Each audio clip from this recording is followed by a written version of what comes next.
Hi everyone, it is so wonderful to have you back again this week for our Ask Sarah live. This is our third long form live broadcast, and I have to tell you that each time you tune in to one of these, the most amazing thing happens.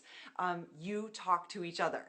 And I have to tell you, it is your comments, it's the questions, it's the way that you give advice to each other below this little screen that keeps all of us coming back. So thank you so much for doing that.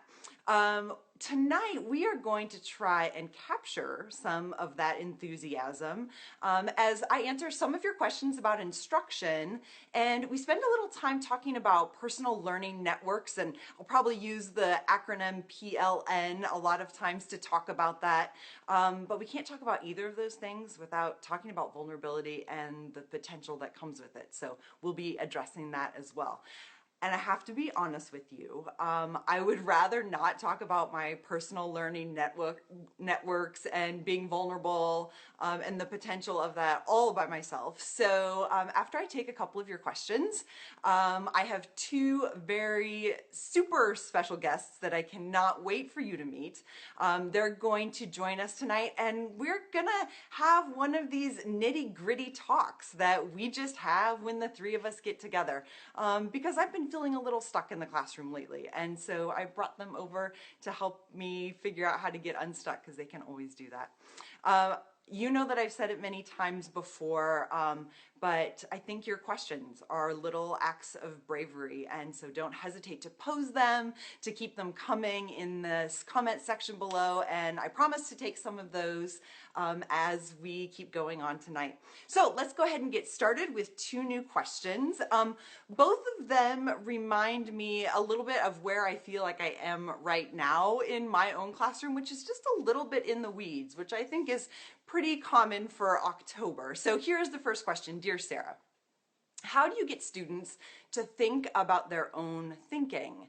Sincerely, thinking about thinking. So first of all, I think this is the kind of question that you could write a book about, but we only have a few minutes instead of a few hundred pages. So I thought I would just start with a few really specific moves that you can make in order to get your kids to start thinking about thinking.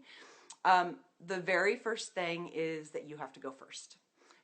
You have to live it if you want them to learn it, which means that if you want kids to talk about their thinking, you have to talk about yours. You have to open up your brain and even use that phrase, this is what my brain is doing right now. What is your brain doing right now? And even though they might give you kind of funny looks the first few times you say that, I promise that if you keep doing it, they'll start to use that language in really wonderful ways. I think you have to make it part of your classroom culture. And so when you do that, it's partially how you design instruction. It's about being really intentional in terms of of how you talk about what's going on in the classroom. I swear, I tell kids, 50 times a day, this is why we are doing this. This is the real reason why we look at metaphor, right? Or this is the real reason why we write this paper. And every time I have to say that out loud, it's my brain thinking out loud, and it helps them.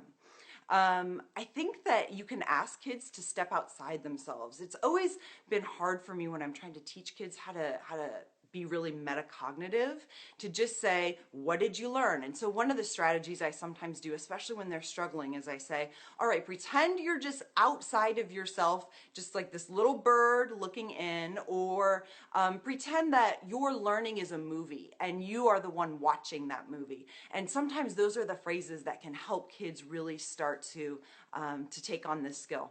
I think we have to give them the language. So a lot of times kids can make those connections, but they don't know how to get it out. And so having word banks or having words that they could choose from to help define what they know is going on in their brain is another good way to get going.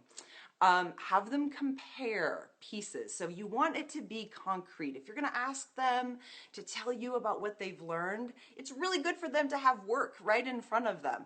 And if they can look at a piece from a few weeks ago and they can look at a piece now, that helps them see a progress, right? Or that helps them see an arc, and that gives them more to talk about. So that comparison is really important. As long as we're talking about having student work out, I think it's really necessary to make sure that it doesn't have anything to do with the grades. So if we want our kids to think about thinking, we want them to do this because we want them to focus on their learning. And we can't do that if all of our conversations go back to grades. So if you can keep grades away from their assignments before you have them start doing this work, that's fantastic. If this is later in the semester or the year, then maybe take the grades off, right? Or have them cover up those grades with a Post-it note and say, tell me everything you learned, but don't tell me anything about the grade. You can have them write letters to themselves, to next year's students, to a parent. And sometimes having that audience helps those metacognitive gears get turning, but most importantly, just be patient. Remember that you are asking a lot of your learners by asking them to be metacognitive, and but asking them to do it is taking the first step.